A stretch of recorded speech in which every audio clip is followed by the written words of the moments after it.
वो असांजा पंहिंजा आहिनि ऐं ॾिसो मुंहिंजे अचण खां अॻु में ई हुन जूं पघारूं बंदि हुयूं। गोरख ते तव्हांखे ख़बर आहे त काफ़ी टाइम खां केस हलंदल आहे ऐं जेके तव्हांखे अॻे ॿुधायमि त जेके हुते पका मुलाज़िम आहिनि इंशाअल्लाह ताला कोशिशि कंदासीं त उन्हनि खे असीं किथे बि ज़िम करियूं पंहिंजनि में डिपार्टमेंट में ज़िम। बाक़ी जेके कॉन्ट्रैक्ट वारा आहिनि उन्हनि खे कोशिशि कंदासीं उन्हनि खे या उन्हनि जेके फैमिली वारनि जेके बि उन्हनि जा फैमिली मेम्बर्स हुजनि यंग जेके उमिरि जे निकिरी वई आहे उन्हनि जी, त उन्हनि कोशिशि कंदासीं त उहे अप्लाई कनि नईं जॉब्स में, पोइ उन्हनि खे उते एडजस्ट करे सघिजे। त लिहाज़ा तव्हां ॾिसो था न गोरख हिल ते जॾहिं खां आउं चेयरमैन थियो आहियां त हुनजो हर साल ग्रांट ईंदी आहे 25 करोड़ रुपया। सो उहा अलहमदुलिल्लाह अॼु ताईं उहा उहे जो उहे पई आहे, कंहिं उनखे हथ बि कोन लाथो आहे। हा, या त उहा ख़र्च थिए पोइ मुलाज़िम चवनि त बाबा पंहिंजो असांखे कोन मिलिया आहिनि। उहे पैसा जिथे आहिनि आवाम जी अमानत आहे। जॾहिं खां मूं वटि आई आहे, मूंखे अॼु तक़रीबन गोरख जो चेयरमैन थींदे तक़रीबन 2 साल थियनि था, त उहे पैसा उहे जा उहे पिया आहिनि। उहे दादू ज़िले जी माण्हुनि जी अमानत आहे। त आउं चाहियां थो त इहो गोरख हिल स्टेशन उन लेवल जो ठहे त इहे ई ॿार हिते दादू जा माण्हू पूरे सिंध जा बल्कि पूरे पाकिस्तान जा, तव्हांखे ख़बर आहे त हीअ सिंध जो मरी आहे ऐं आउं सम्झां थो त हिन खे उन लेवल ते पाण खणी वञूं, पब्लिक प्राइवेट पार्टनरशिप करियूं ऐं हिन खे ओड़ो ठाहियूं त माण्हू हिते अचनि ऐं इन शइ मां लुत्फ़ अंदोज़ थियनि।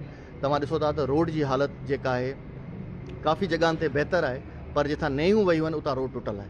तंहिं करे हादसा छाजे करे थियनि था, जो जेके नवां माण्हू अचनि था उन्हनि खे पंहिंजो चढ़ायूं आहिनि ऐं गाॾियुनि जूं ब्रेकूं फेल थियनि थियूं। त रोड खे उहो बहितर तरीक़े सां ठाहिणो, उहो अथॉरिटी जो कमु न आहे, उहो वर्क एंड सर्विस डिपार्टमेंट खे असीं रिक्वेस्ट कंदासीं त उहे असांखे ठाराए ॾियनि। त उहो सिंध गवर्नमेंट रखियो बि आहे।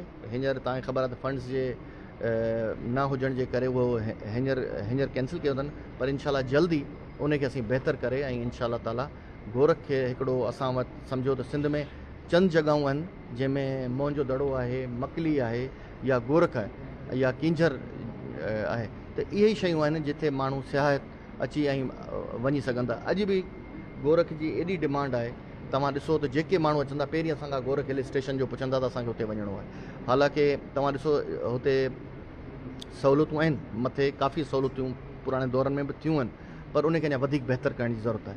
जॾहिं असीं पब्लिक प्राइवेट पार्टनरशिप कंदासीं, कंहिं होटल खे ॾींदासीं या जेके माण्हू हिते हिल स्टेशन ते जेके माण्हू हलाइनि था उनखे उते ॾींदासीं त उहो वधीक बहितर आहे। जीअं तव्हां ॾिसो था, तव्हांजे दादू जो ई आहे जुमन जमाली, ॾाढो सुठो कमु करे रहियो आहे। हले किथां किथां टूरिस्ट वठी अचे थो, डेली जे हवाले सां असीं हुनजो वीडियोज़ बि ॾिसूं था, माण्हू उनखे ॾिसी अट्रैक्ट थियनि था ऐं हू बि हिकिड़ो तमामु सुठो कमु करे रहियो आहे। इंफॉर्मेशन हुई उते मथे तक़रीबकारी जी, तंहिं वजह सां उहो रोकियो वियो आहे ऐं ॿी का अहिड़ी का ॻाल्हि कोन्हे। शहर पसंदि अनासर तव्हांखे ख़बर आहे पूरी दुनिया में जिथे किथे आहिनि उहो नुक़सानु करणु चाहिनि था।